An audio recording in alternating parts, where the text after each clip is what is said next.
honor to be before this august gathering and before you. I know that we have taken your time out on a Friday. That demonstrates clearly that you take issues of early childhood development seriously. And for the venue why you are here is not a coincidence, because you are where one of the founding fathers of our nation, Mr. Nelson Rolihlahla Mandela, he loved children so much. And I hope as we will be navigating these deliberations, we will be guided by that spirit of Nelson Mandela, the spirit of deep love for children, deep love for humanity, because that's what we are about. Now, let me perhaps, before we get into the discussions, maybe give a little bit of a context. When we talk of ISF, the South African ECD Inter-Sectoral Forum, it is a structure that comprises of government and civil society. And that structure derives its mandate directly from the ECD policy of 2015 and directly from the National Development Plan, Vision 2030. As you'll recall, colleagues, that in the National Development Plan, Vision 2030, 2 chapters in that document, the plan of the country, the plan by the government, the plan by the citizens, our plan as this country, 2 chapters are entirely dedicated to early childhood development. Now that makes early child development one of the apex areas. And then once early childhood development becomes an apex area, in other words, it becomes now a funded mandate. And then over and above that, South Africa as a country is also a signatory to various international charters that has to do with children. And then it is justifiable, ladies and gentlemen, because one cannot talk of societal development and then you then begin to start at the top. You ought to start at the bottom, foundation phase. In other words, any sociological approach that seeks to start at the bottom, the top, that sociological approach becomes a fallacy. And we are not going to be able to solve the societal challenges that we are confronted with today. We are not going to be able to solve issues of illiteracy, issues of numeracy, that various reports keep on coming to say children cannot be able to read for meaning and comprehension, children cannot be able to do this and so forth.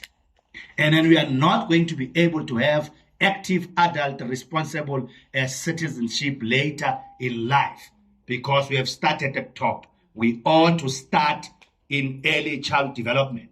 In other words, early child development, Somaya, it is a foundation for human development. So we are on the right path. Now,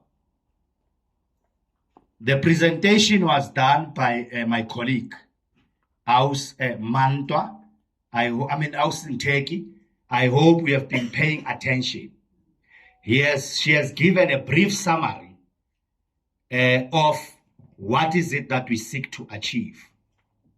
The policy of 2015 becomes the policy. Everything that we do will then be premised within that policy. One of the directives of that policy is that coordinating structures must be established. And indeed, a coordination structure was established at a national level, which is South African ECD Inter-Sectoral Forum. Another coordination structure above ISF is Interdepartmental Committee. And above interdepartmental committee, there is another structure. It is called inter-ministerial committee, up until to the level where we present and submit to the parliamentary portfolio. So this is what we are trying to achieve. And that policy of 2015 directs us to replicate a similar structure, ISF, in various provinces, so that issues of early childhood development or early child development service provisioning in the country can be effectively coordinated. And then you'll recall that on the first, DBE has assumed that responsibility of becoming, a leader, a responsibility of becoming a coordination department. In other words, Chapter 5 and Chapter 6 now becomes the responsibility of DBE. That's why we are gathered today to launch the first Provincial ISF Forum. And this is a historical moment. Now, having said that, colleagues, the presentation from Ausin Turkey outlined proposed criteria to say how one should be a member, or what should a criteria for membership. Now, today what we are going to do, colleagues, in the interest of time, we are just going to prick your mind. In other words, you will then come up with suggestions to say what you think, and then your input will be captured, synthesized, presented into a document. And then as we'll be convening these meetings, we'll continuously provide update and report where you'll be afforded an opportunity to input, rectify, correct, and so forth, up until we get what is commonly agreed by all of us as a province. So that is the purpose of today. Another purpose of today is to understand what is our common program of action going forward. Another objective that we want to achieve today is to come here, come out of this meeting, having an interim structure or a tax team that will now assume a responsibility to go and refine terms of reference, refine membership criteria, refine many things, and come back again when the meeting is convened to this forum, and then present. You make input, you adopt, you endorse, then it becomes final, up until we have a fully fleshed, functional ISF structure in Gauteng, a structure that will have subcommittees. Because you see, it is not that much easy. It is not that much easy. And I need to make a remark, Somaya, that which is critical, that colleagues need to be mindful of the fact that this is not necessarily a platform where one will now begin to position himself or herself to market his or her entity. I want to make it that clear.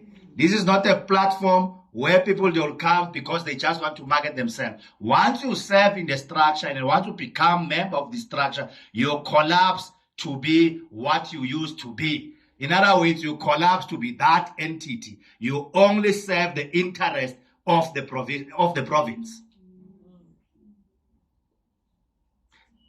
It's not a platform to market a particular brand, but it is a platform to ensure that programs, services within Gauteng are coordinated, integrated. Budget are sourced, engagement are robustly escalated up until we get things. When we talk about training, we do that in various subcommittees and so forth. That is the reason of the structure. And I think that will then minimize issues of disentanglement, issues of people being dissatisfied because they never had a platform where they can bring issues from the ground so that those issues from the ground can be attended to. So with this structure, it is a platform where issues that are affecting you, because in the subcommittees, all issues, if it's an issue pertaining to rezoning, infrastructure, those issues will be deliberated there. it is the issue of funding. There is a funding and donor committee. Those issues will be submitted, ventilated there. If are issues that has to do with curriculum, pedagogy, and so forth, human resource, those issues will be ventilated there. We develop plans and so forth. So our job is cut, ladies and gentlemen. We are about to start a serious work. So I was just remarking that so that we can be mindful, so that one cannot say, I want to be there, only to find that you just think that we are there to, market your brand. But you are coming in on a voluntary basis to do the job for the good of this province, for the good of the country, because early child development is a public good. So having said that, colleagues, you have heard the presentation by Aus Nteki, and then he flighted what is a criteria for membership. So I want to prick your mind, and then let's have an interactive session. Just be free, be at ease, be comfortable, and then share with us what is it that you think should be a criteria for membership for you to participate in this structure. Because I know that the dynamics in the province are peculiar. The dynamics in the province are not necessarily the same dynamics at the provincial level. And I know that the province is also informed by certain legislation. And I know that the province, to a certain degree, is autonomous. But we need to see seamless from the province up until to the national. Because it has been that you find things are happening at the national, we agree upon certain things at the national level, but when it comes to the province, those things are not implemented because there was no this structure. So we need to coordinate these things, have seamless, have a common agenda as a country, have a common purpose as a country, so that we can be able to effectively advance the issues of children. And then we create a safe environment for our children, safe communities. And I hope with that, we'll be able to address the societal challenge that we're confronted with. Having said that, Somaya, let me get into it then. And here, okay, over to you. No, I was just going to say, for everyone's benefit, if you want to maybe just share what the criteria is on a national level. Correct. Can you flight the criteria for the, just to remind colleagues here, it was presented in the slide by Aus Nteki, just to flight so that we can check what is the criteria at the national level. And then so that we can perhaps work on that and begin to come up with our criteria for the province. And I said that we are not going to be able to do everything today and conclude everything today. We are just having to prick your mind, you'll raise your issues, put them here and so forth. And then the committee that is going to be achieved here, established here, the tax team, which will be working hand in hand with the department to steer this process up until we have a fully functional ISF committee, will then look into all these issues and refine them. And they'll keep on reporting back to you to endorse and rectify. I just need the criteria for the national membership for national ISF, so that colleagues can see what is happening at the national ISF. And then when you make your input, at least you've got a clue or a guideline to say, perhaps for our province, this could be a membership criteria. Is it clear, colleagues, or am perhaps too fast moving along by myself without you? Are we still together? Yes. Are we still with me? Excellent. My brother, are you with me? Good. You know that she didn't... Okay, it's not a problem. Let me just it's not a problem. Let me just speak to it without the slide. The national criteria for membership. One, at the national province, we are saying for you to qualify for a membership, one, you must be a national organization operating at least in more than 4 provinces. I repeat, at the national level, we are saying for you to participate in that structure, one, you must be a national organization, have at least operations in more than 4 provinces. That is the criteria at a national level, of which I don't think that it can be applicable here because this is a province. It's quite complex. And it is also critical that, I don't know, Manto, after this meeting, I would appreciate if we can also share the policy. I know they might have it, share everything so that they can familiarize themselves with the policy, because end of the day, on each subcommittee, you need to develop some goals, objectives that are aligned with the policy. And then you also need to develop in each subcommittee terms of reference for that committee. But those terms of reference must be aligned to the overarching terms of reference for the province. And I will then begin to work towards first goal, second goal in each subcommittee. That's how we are going to do about it. So I've already explained in simple terms of what is the criteria at the national level. It's simple as that. So what do you think should be the criteria for the province? Let me start with you, Tatenkomo, for membership. It should be an organization that operates at least in 8 districts. I don't think so. How many districts are there in total? Right. Before